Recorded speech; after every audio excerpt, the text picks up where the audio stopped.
Welcome back to virtual reality. My name is Thomas and you are watching VoodooDE VR. Finally, you can see my review of the HP Reverb G2. I had a lot of time to try it now, to test different stuff of the headset, like the display, the lenses, the IPD, field of view, the tracking, how you can clean it, what accessories you can use, what price it has, and the advantages and disadvantages of the headset, and as well as who should buy it. You can find everything about VoodooDE on this channel thanks to my sponsors VoodooDE VR, auf meinen Events, Peter Wasmer, Andi de Felser, VR Ambassador, and Virtual Escape. Let's have some fun with the video and let's go!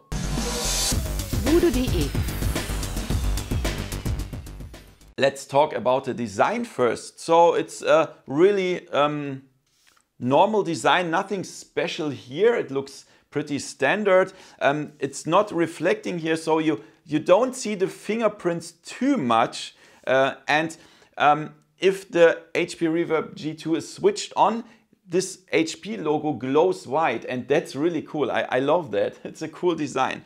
Also on the side here, the metal cover of the audio headset, that's cool. And what I also love is the color here of the foam, this gray color that's from the Valve Index, and I'm a big fan of that. It's cool. Yeah. So yeah, it's not very special, but for me it looks pretty interesting. What I don't like is this head strap. That looks very cheap, but everything else, yeah, it looks good. It's fine. So let's talk about comfort, weight and cable length. So the cable, you see it here, that's really long enough. That's absolutely no problem. So you will see, here's the box. Here's the box where you connect the power, and to this box, to the headset, it's 5 meters, and the rest of this part with the display port and USB-C, it's another 1 meter. So all in all 6 meters, and this is by far enough. This is absolutely good. I cannot complain about that. The weight is 616 grams, and that's good. This is really good. The headset is not heavy. It's no problem, and I'm really impressed by that. So when it comes to the comfort, you just wear it like that, and here, and then use this strap here, and it's just perfect for me. It sits perfect. There's no pressure or whatever. There's no light leakage from the bottom. It's just perfect. I think this is even one of the most comfortable headsets that I ever had, and I'm really impressed by that. Really, it's good. And yes, so comfort, weight and cable length is awesome. But what I don't like personally is that I mean, they work together with Valve. They have this face gasket here with magnet, but what they didn't copy is the wheel where you can adjust the headset on your head.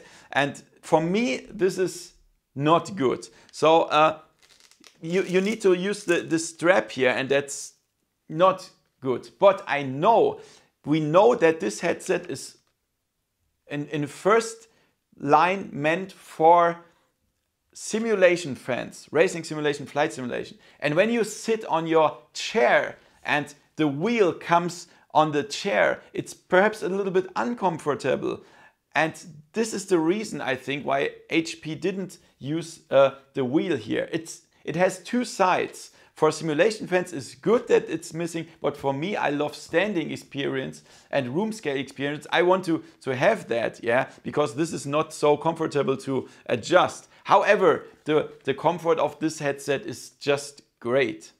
Let's check out how the software looks. So if you connect the G2 for the first time, it will open this mixed reality portal here, and it will say welcome, and it will show some settings of your PC, if your graphic card is enough, if your if your CPU is enough and stuff. And you can connect the controllers then. As you can see, they are connected here because they have bright LEDs. And then it will say if you want to play seated or with room scale, whatever. And then you will get into this menu here. Everything is in German, so it doesn't make sense that I show you the setup. However, check out this here. This is the tutorial, so you have to point some crystals here, and with the controllers you have to laser point some stuff. This is really easy, and after that you will get into the software, and here you can do some different things here. You can see that your G2 is connected. You can see the left controller, right controller. Tracking is not recognized now because the controllers are in front of me and not in front of the headset. Normally, if I hold them in front of the headset, you see the first one is tracked now. And here you can do the room scale. If you set up the G2 as standing or seated experience, and after that you want to do a room scale experience, you can do that here. Set up room scale. So then you have some different settings here. Sorry for the German stuff. You can connect controllers here, or you go to settings here, and then you can choose if you connect the G2 that it automatically choose the sound source for the headphones of the G2, and the same with the microphone here. Also, you can mirror the sound to your sound boxes, so you can hear it in the headset and in the sound box if you have some guests that want to hear the sound as well. And here you can use Cortana for voice recognition if you like. Yeah, and after that you can just play any games inside the mixed reality portal, or you can just open Steam VR, and then you can play all the games there. If you open Steam VR for this has to be in background. Yeah, you can minimize that, but it has to be opened, the mixed reality portal. If you open Steam VR for the first time after installing the mixed reality headset, Steam VR will tell you it is necessary to install a driver. And of course you have to do that, otherwise the headset won't work. So this is very important that you do that. And after that you can just play all the games that you like. I hope this was a little cool guide around the mixed reality portal software.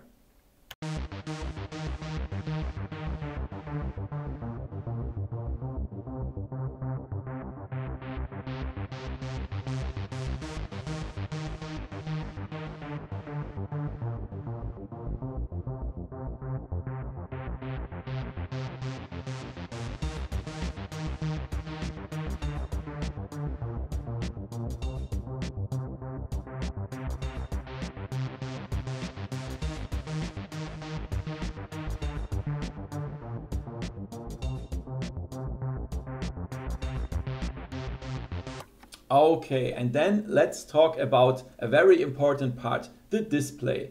We have RGB stripe matrix display with a resolution of 2 × 2160 by 2160 at 90 Hertz. And perhaps you just saw the through the lens videos of Half-Life Alyx and Digital Combat Simulator, and it's just amazing. It's such a clear view, it's such a sharp display, and this brings the immersion really up. It's really important. And so, you know, I'm a hardware tester, VR hardware tester, and I tried a lot of VR headsets, like the Pimax headsets, the Valve Index, the Quest, the Star VR 1, and latest was the X-Tal 8K. And even this ultra expensive headset, the X-Tal 8K, it's not a better display than this one. Of course it has bigger field of view, blah blah blah, but it's too expensive. The G2 has such a really good display. It's, even for me, I played VR like years, every day, and it was such an honest for me to play Half-Life Alyx with this cool display. Really, I love that. And so I just made some through the lens pictures. For the G2, it's really hard to focus the camera on the lens. So this unfocused things on the side, I don't see that with my eyes. It's just through the camera. But focus on the middle here. It's so sharp. You can read it from far away, the text. It's really, really sharp. Let's check out the colors. Also here, the colors are really good. There's no problem. You can see the single steps here from the colors. Not too heavy, not too washed out. The colors are really good.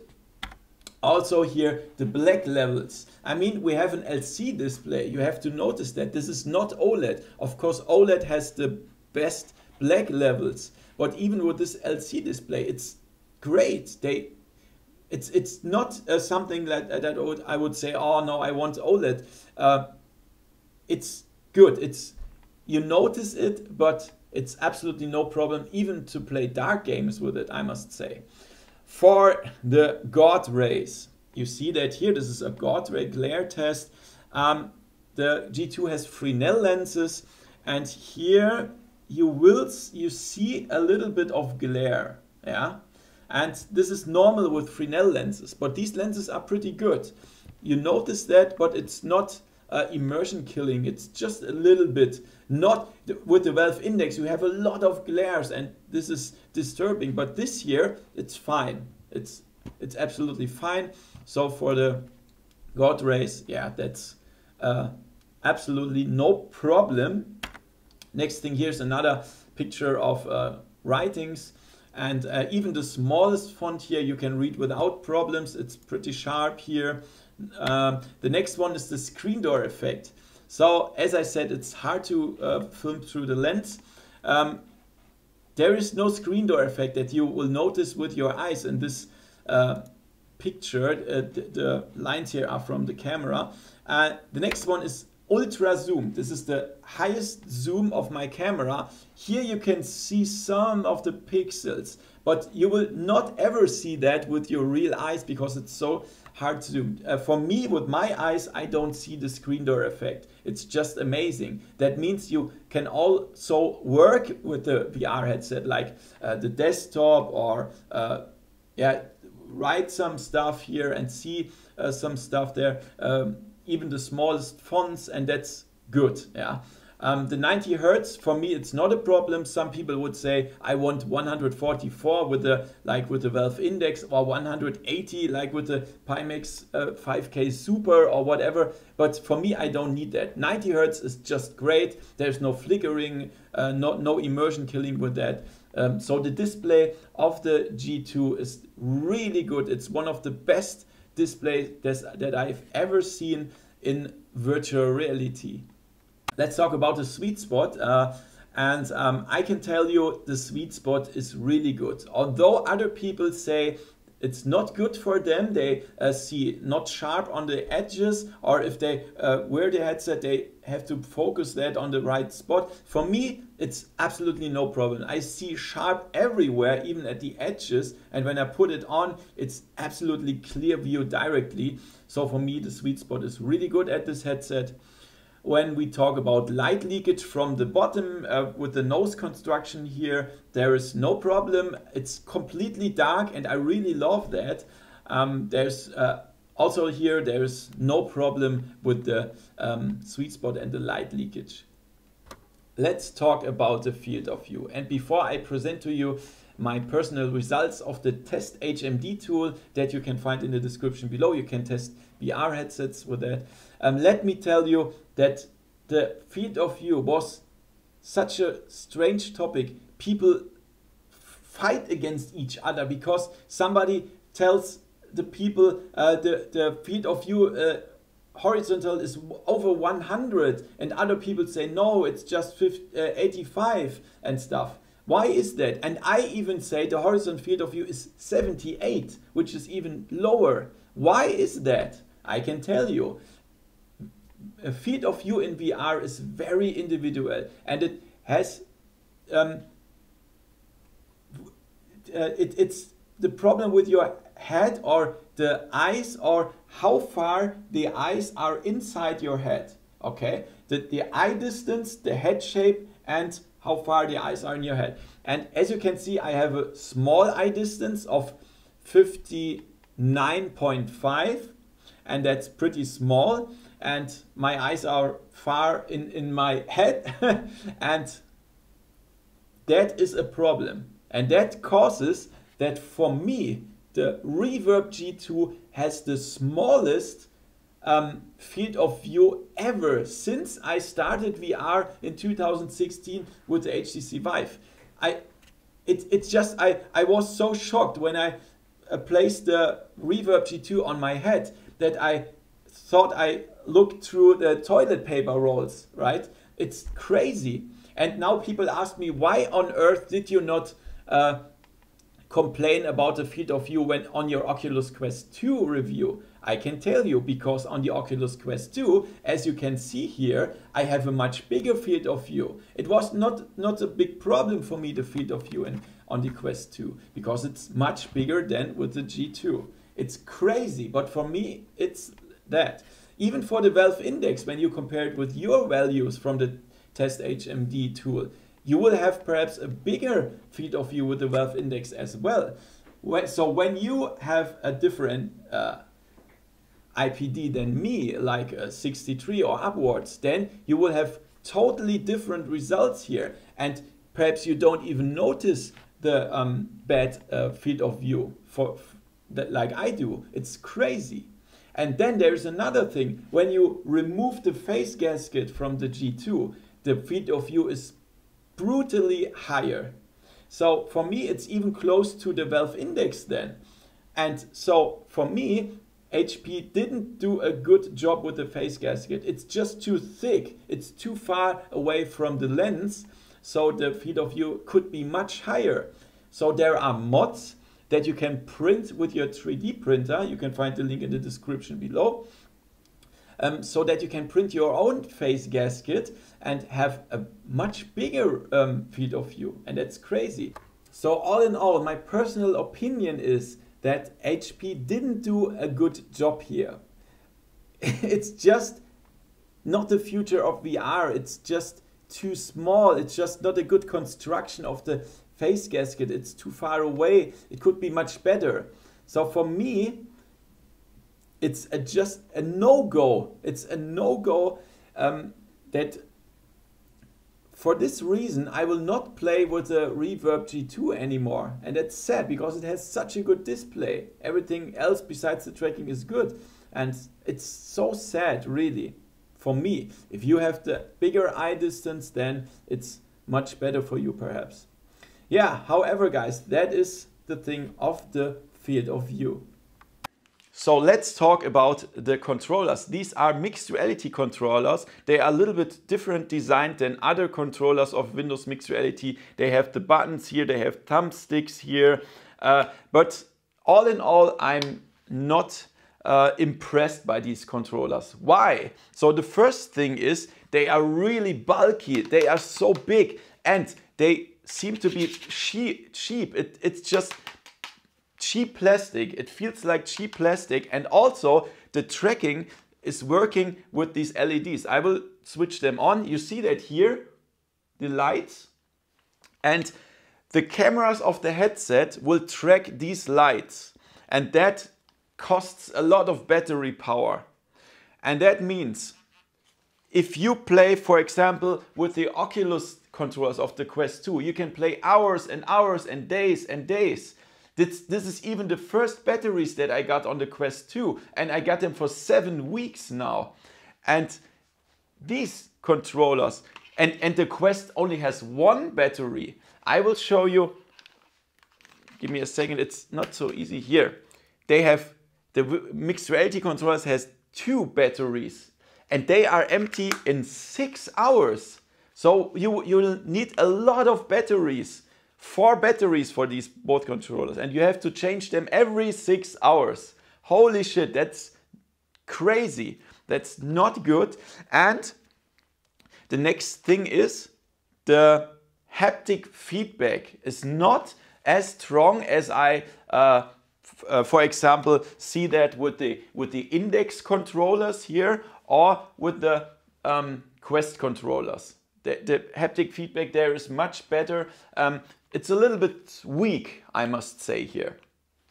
And the next thing is the capacitive ability. So for example, on the Quest controller, if you hold your thumb on the A button or your index finger on the trigger button, it recognizes, even if you don't push the button, that you touch them.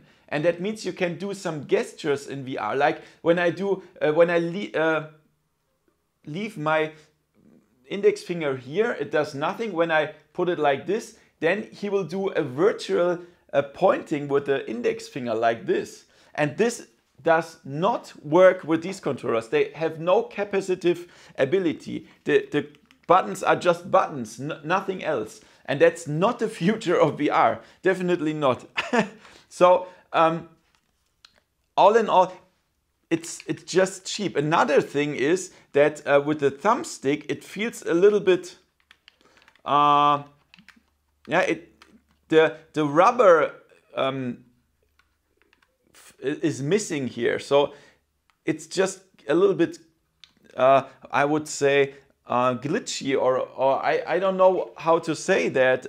It's just no rubber material, like you know that here from the index controllers. It has a lot of grip here, and also the thumbstick from the Oculus controller, you see that it's just rubber material here on the thumbsticks, so you have a lot of more grip than here. It just doesn't work so good. So for the controllers, they are really not the future of VR. They are just cheap controllers with low battery life.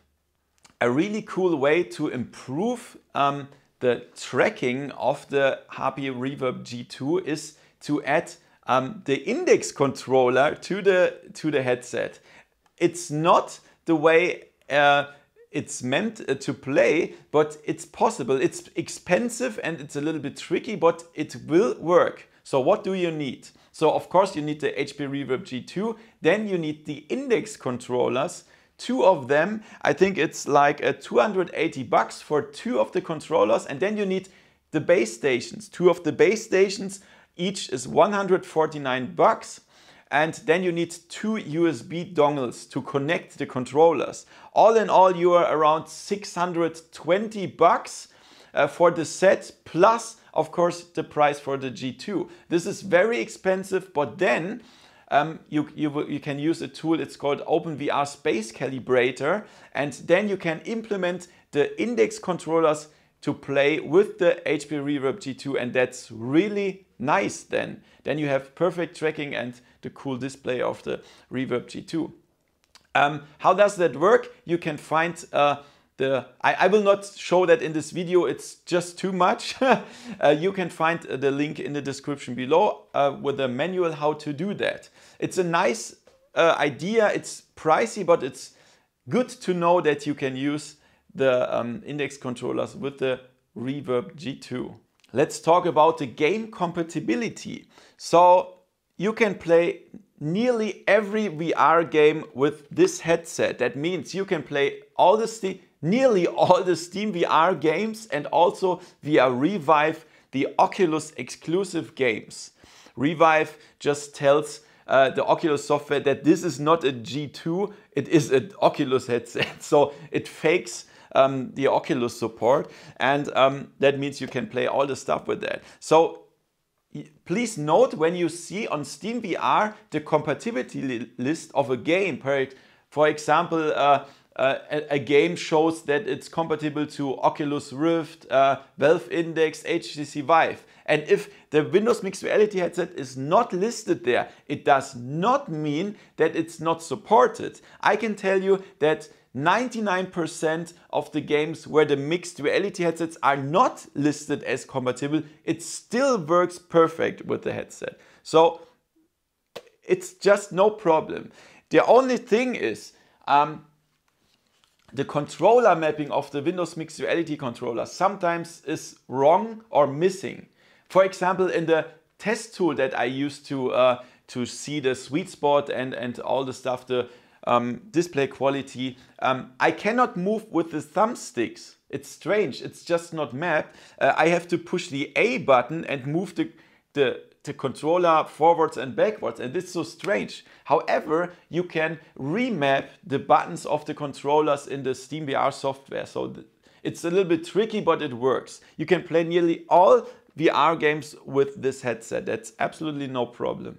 Okay guys, so here we are in Rec Room. I normally use this game to test the tracking, and as you can see, I'm not in my studio. There is no green screen here. I'm in the next room here. This is just a normal room with normal lights and no reflecting stuff, no mirrors. Only the virtual one. And yeah, so this is just normal conditions like you would have at home. And let's check out the tracking now. So let's do some normal stuff here. That looks pretty good. It's pretty stable here. You see that? Okay, let's do some stuff, some other stuff. Like when you see that here, I hold the controllers in front of my chest here, and you see the tracking does not work. Nothing, only 3 degrees of freedom. It's crazy. If I move it up, here we go. Here it is again. You see that? But here, it just doesn't work. And that's crazy when you have to do something here like boxing, or here it doesn't even work when you pull the bow and arrow here. It just doesn't work. You see that? And that's not good. Here, but even when I talk, it hangs here. So here on the side it works pretty good. That's not a problem. Here behind my back, that's also pretty good. But here it's gone. You see that? Here, yeah, it's stuck. It's stuck. It doesn't work here. And fast movements are pretty good, to be honest. Here, that works really good. Yeah, and but when you want to shoot, this is not good. You see that here? Here? That's gone. The tracking is gone. Here as well. Yeah. So if you want to play shooters, it's just here. It hangs. It can't see the controller that's in front of the other controller, and that's not a good thing. So, or if you want to play Half-Life Alyx with a pistol, then you hold it directly in front of each other, and look at this. It's just away here. It's just not on the right position, and that is crazy. You will see the other glove somewhere flying around here, like you just saw that. And in special situations, the tracking is really, really bad. However, if you just want to do normal stuff here without going on the back here, then it works. If you want to do something here, it doesn't work. If you want to do precise shooters, it doesn't work. Bow and arrow could be a problem sometimes. So all in all, I'm really not impressed by the tracking of the G2.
Let's talk about the performance, and I can tell you, you need a strong PC here.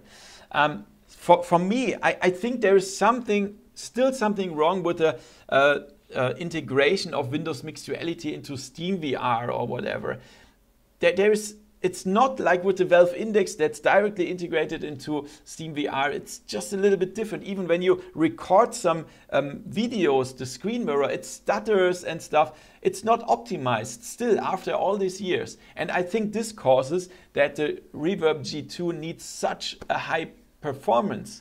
As you can see, Project Cast 2, I made everything on high in the settings, and you can see I still get under the cut of 45 frames per second. So we have 90 Hertz, and if you get under 90 frames per second, then he cuts that into half, like 45, and then fakes every second picture. And even under that, under the 45, I will get here. And that's crazy because my PC is with the RTX 3090 and the 10900K CPU, and this is I think the strongest PC you can have. And even there it's not perfect. I mean, I can play it, it's not unplayable, it's still fun, but it needs a lot of performance. So I would never recommend to use a 2080 for the Reverb G2. You have to lower the settings so much. It's crazy. And the same with Digital Combat Simulator. Here I also get under the 45 frames per second. And here I choose the VR settings. So in the graphics settings, you can choose between low, medium, high, and VR. So I choose the VR settings. And even with these settings on my high-end PC, I get under the 45 limit, and that's crazy. So please note that you need a strong PC. And this headset is meant for simulations. So I expected that simulations run better on this device.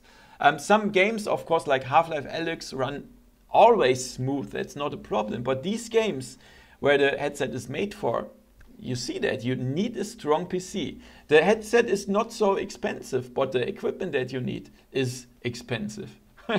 Heat development.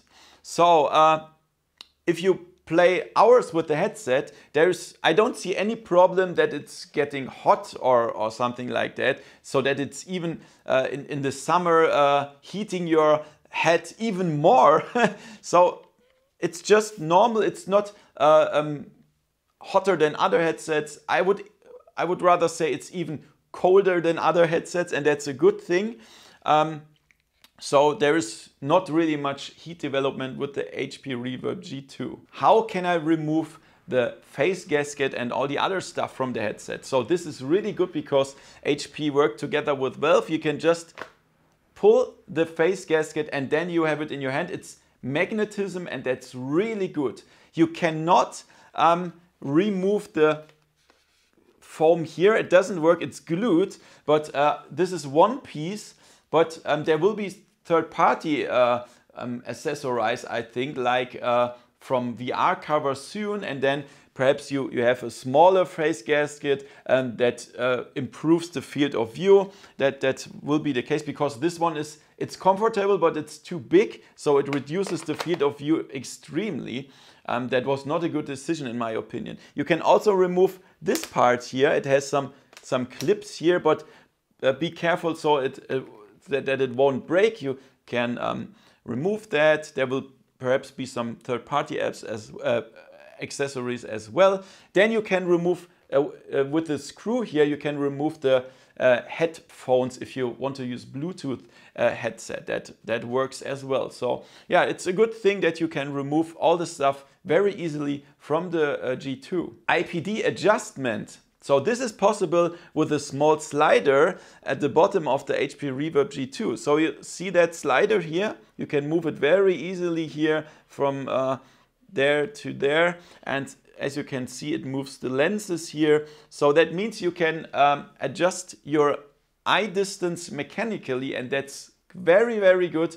So if you don't have a normal IPD like me, I have a 59, and that's very small, and this can be a problem with this headset. Everything 60 and lower will result in a much lower field of view, like I have. It depends on other factors as well, like how far the eyes are inside your head and stuff. But however, I would recommend for the G2 that you have 60 to 70. If you have more than 70, perhaps you see the edges of the screen or not so sharp or whatever, and under 60 that could be the same problem. So, however, it's a really good thing that they implemented that, and it works really good. It's very easy, and yeah, I can say this is a good thing. Let's do a test with glasses here. So look at this. This is standard glass, I would say, and when we put it on the head here, under the headset, this is absolutely no problem. It's really comfortable. There's no additional light leakage from the bottom, and it's just comfortable. No problem here. You can even put it off very easily. And let's now try a bigger glasses like this one. I know this is really huge, but let's try it here. And even here, it's the same. It's no problem. It doesn't touch anything. Perhaps at the top a little bit of the case here, but no, I think no, it's fine. You can wear it and it's not uncomfortable. So I would say for people that wear glasses, the Reverb G2 is absolutely no problem. Let's talk about the connectors of the G2. So first you have the DisplayPort cable here, and the second one is USB-C. Of course you can use an adapter from USB-C to normal USB. Then 1 meter away is this box here, and here you will connect the power adapter that has an additional cable here that comes with the G2, and the rest of the cable is, as I already said, 5 meters. Then you can remove the display cable here with the connector and put it in here, but there is no other connection. There's no other connection in this headset.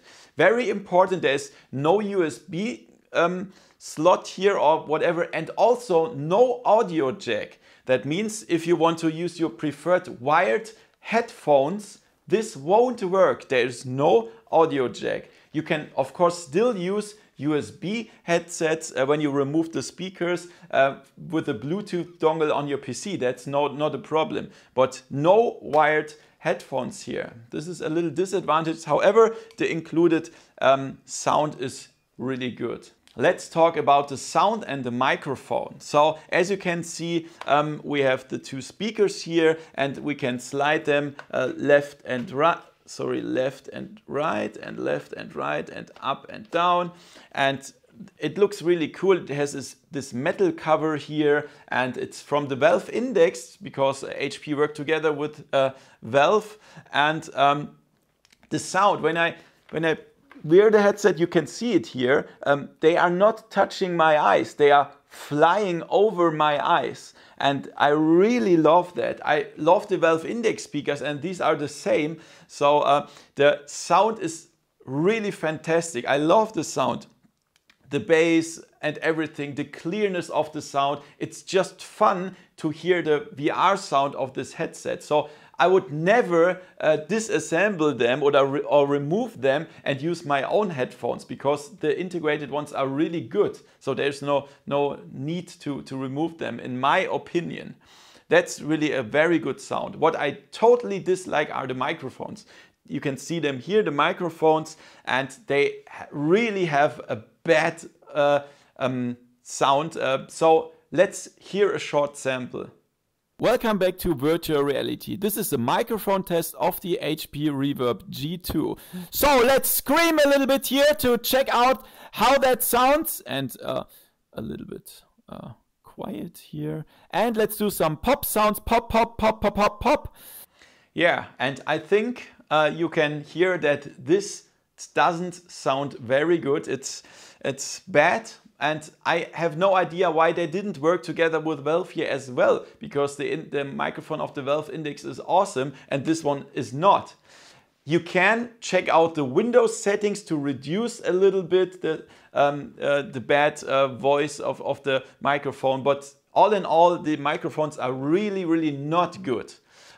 So for me as a YouTuber or somebody who wants to play multiplayer games very often, this is a big problem. So I personally would never record my videos with the G2 because I'm talking a lot in my videos and I need a good microphone.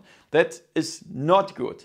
What you can do if this is important for you, just connect a wireless microphone like the Antline wireless microphone. You can put the magnet here and put the microphone here on the front, and then you have a Bluetooth dongle that connected to your PC. The Antline wireless microphone is really cool. You can find the link in the description below if you want to buy it. You can use it with all the headsets. I use it with the Quest 2 or PlayStation VR.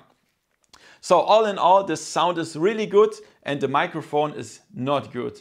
Let's talk about mobility. So if you don't want to play at home all the time, if you want to bring the G2 to your friends and show them some flight simulators if they have a PC, how does that work? So fortunately, you don't need the base stations for this headset. You don't need to mount it on the wall like with a Valve Index or stuff. You don't need that. The headset is tracked via the 4 cameras. And that means you can just disconnect the cables, put the headset and the power adapter in a box as well as the controllers, bring it to your friends, put it in the PC, and then it scans the environment and it will work. So of course it's not as mobile as the Quest 2 because it's totally standalone. You don't have to connect anything there, but it's still very mobile, so we can bring it everywhere. No need to mount any base stations, and this is perhaps a good advantage for some people. If you want to clean the Reverb G2, how does that work? So as I already said, you can remove the back head cover here, and you can clean it a little bit with water. That's possible. And the face gasket, you can easily remove it with the magnet, and then you see there is no little piece or whatever what you cannot reach to clean that. You can just, I think you can even just put it in water and wash it a little bit, let it dry, and then put it back. And also here, if you want to wash that or clean that here, you can reach everything here. It's just no problem. And then you can put back the face gasket here, and then everything is clean. So if you sweat a lot or you work in environments where it's a little bit dirty, why ever, then you can clean it very good. Okay, let's come to conclusion now. I will just list the pro and contra arguments. Pro, the comfort of the headset, then the good display, the compatibility with the games and the sound. Contra arguments, the bad tracking, the small field of view, the microphone and performance. So where can you buy it and what does it cost? So you can go here on the HP website, but it just says pre-order. You will get to this web page here, and as you can see, it's $600 here, and then you can buy the headset. So all in all, for me, the headset is meant, in my opinion, for simulation fans, like racing simulation, flight simulation and stuff, and not for people that want to play shooters like Onward or even Half-Life Alyx because of the pretty bad tracking. So for me, just buy it when you want to play simulations. Also, if you have a IPD like me, or not even a little bit big, or not a little bit bigger, then please know that you could have a really small field of view. I suggest to have an eye distance of 63 and upwards to have a bigger field of view, or print your face gasket via 3D printer. So that's my opinion about the Reverb G2. If you want to help me spread VR, and if you want to see more very honest reviews on my channel, please support me. Only $1 per month and you get behind the scenes videos. That works via Patreon or here on YouTube membership.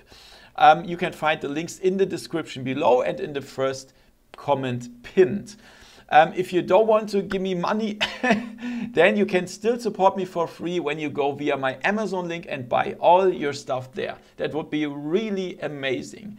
Thank you so much for watching. Subscribe to my channel so you can see all the cool VR and AR stuff. Give me a thumbs up and see you next time in virtual reality. See ya! VoodooDE